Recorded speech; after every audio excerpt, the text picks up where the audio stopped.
Hello guys, എന്തൊക്കെയുണ്ട് വിശേഷം? എല്ലാവർക്കും സുഖമായിട്ടിരിക്കാന്ന് വിചാരിക്കുന്നു. അപ്പൊ ഇന്നത്തെ വീഡിയോ എന്താണെന്ന് വെച്ചിട്ടുണ്ടെങ്കിൽ നമ്മൾ ഫേസ് വാഷ് യൂസ് ചെയ്യുന്ന സമയത്ത് ഞാനൊക്കെ പണ്ട് ഉപയോഗിച്ചിരുന്ന ഫേസ് വാഷ് എങ്ങനെ വെച്ചാൽ എനിക്ക് കുറെ പത ഇങ്ങനെ വരണമായിരുന്നു. അതായത് ഇങ്ങനെ മുഖത്ത് ഇങ്ങനെ നോക്കുമ്പോൾ ഇങ്ങനെ പതഞ്ഞിങ്ങനെ വരണതായിരുന്നു എനിക്കിഷ്ടം. അപ്പൊ എന്റെ വിചാരം എന്താ വെച്ച് കഴിഞ്ഞാൽ അങ്ങനെ പതഞ്ഞു വരുന്ന ഫേസ് വാഷ് ആണ് നല്ലതെന്നുള്ളതാ. പക്ഷെ ശരിക്കും പറഞ്ഞു കഴിഞ്ഞാൽ അങ്ങനത്തെ ഫേസ് വാഷ് യൂസ് ചെയ്യേണ്ട ആവശ്യമില്ല. കാരണം നമ്മൾ ഒരു ഹെവി മേക്കപ്പ് ഒക്കെ ഇടുന്ന സമയത്താണെങ്കിൽ കുറച്ചും കൂടി അത്യാവശ്യം ആ മേക്കപ്പ് ഒക്കെ പോവാൻ വേണ്ടിയിട്ട് നമുക്ക് അങ്ങനത്തെ ഫേസ് വാഷ് യൂസ് ചെയ്യാം. എനിക്ക് തോന്നുന്നില്ല അങ്ങനെ ആരും നമ്മൾ നോർമലി പുറത്തേക്കൊക്കെ ഇറങ്ങുമ്പോഴത്തേക്കും വലിയ മേക്കപ്പ് ഒക്കെ ഇട്ടിട്ട് ഇറങ്ങുന്ന ആൾക്കാരാണെന്ന്. നമ്മൾ ജസ്റ്റ് സ്കിൻ കെയർ മാത്രം ചെയ്തിട്ട് പുറത്തേക്ക് ഇറങ്ങുന്ന ആൾക്കാരാണ് ഭൂരിഭാഗം പേരും.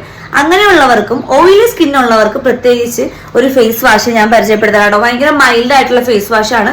ഞാൻ കുറെ നാളുകളായിട്ട് യൂസ് ചെയ്യുന്നതാണ്. അപ്പൊ എന്തായാലും ഞാൻ നിങ്ങൾ ഡോട്ട് ആൻഡ് കീൻ്റെ ഈ ഒരു ഫേസ് വാഷ് നിങ്ങൾ എന്തായാലും യൂസ് ചെയ്ത് നോക്കിക്കോളൂ കേട്ടോ. ഓയിലി കോമ്പിനേഷൻ സ്കിന്നുള്ളവർക്കൊക്കെ അടിപൊളിയാണ്. ഡ്രൈനെസ് ഒക്കെ ഭയങ്കരമായിട്ട് കുറക്കും, പിമ്പിൾസിനെ കുറയ്ക്കും, ഓയിൽ ബാലൻസ് ചെയ്യാനായിട്ട് ഹെൽപ്പ് ചെയ്യും. കിടിലനാണ് ഗൈസ്. ഞാൻ കുറേ നാളായിട്ട് യൂസ് ചെയ്യുന്നതാണ്.